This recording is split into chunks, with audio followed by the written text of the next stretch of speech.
ఇంతమంది చచ్చిపోయారు, ఇది ఇల్లు పళ్ళ షిఫ్ట్ చేస్తున్నా చెప్పాలండి. అది చెప్పకుండా తీసుకెళ్తే బాడీలో రమ్మనండి.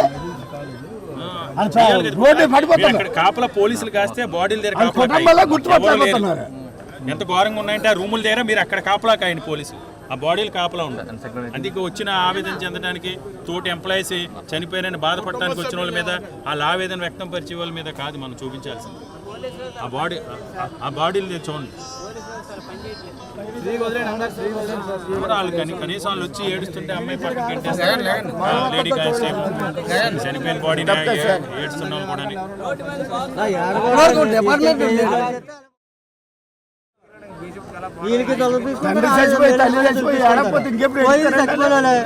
ఆడవాళ్ళు కూడా బట్టలు పరిస్థితుల్లో ఉన్నారు. ఎవరు చచ్చిపోవాలి ఎవరికి తెలియలేదు. మాకు ఎందుకు మేనేజ్మెంట్